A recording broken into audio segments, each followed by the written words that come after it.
तपाईले यहाँ 60,000 घुस लिएर कर्मचारीले बुझाउने तपाईको के मालपत तपाईले चलाउनुहुन्छ? निकाल्नुस् त 60,000 कहाँ छ निकाल्नुस् त पहिला। पक्नुस् है सर। पक्नुस् न पक्नुस् एकछिन पक्नुस् न। ओ हेलो सर ल्याउनुस् त पैसा ल्याउनुस् त। अब जे गरे पनि हजुरलाई चाहिँ त्यो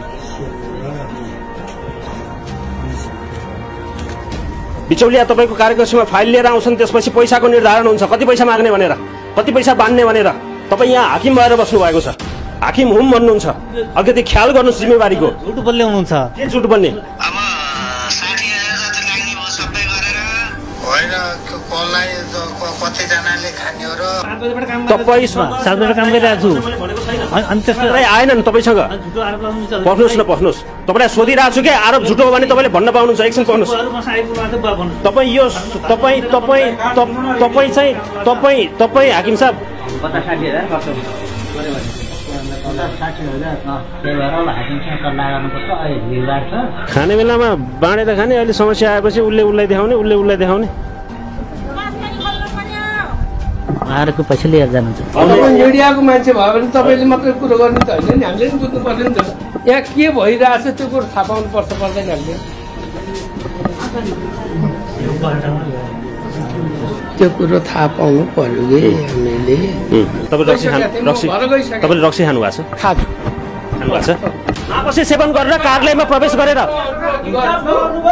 पठाउने पर्दैन, म आफै जान्छु। मैले त यहाँ समस्या अब त्यहाँ मानेको थिएन कि बोलो मैले मनाएर गराएको छु है, त्यही पनि मानेको थिएन। अब तपाईँहरू हल्ला हल्ला नगरिकन काम गर्ने हो।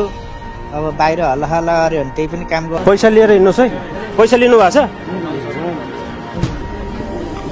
हाकिमले हुन् तल पिउनसम्म लेखापढी गर्ने बिचौलियासम्म एउटै जालो रहेछ सर। अब हामीले तपाईँलाई टोटल्ली रूपमा चाहिँ हामीले काम गर्ने नै हो भनेदेखि हामी 60,000 रुपियाँमा हामी तपाईँको सबै 60,000 त्यहाँ भरेपछि आज फटाफट 1.5 घण्टामा काम सकियो।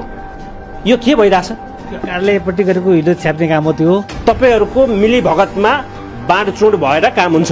काम त गरियो होला, त्यो बाहेक अरू केही पनि थाहा छैन। सोध्न पनि सोध्नुहुन्न। सोध्यो भने त मेरो पोल खोलिदिन्छ जस्तो भयो क्या यहाँ त।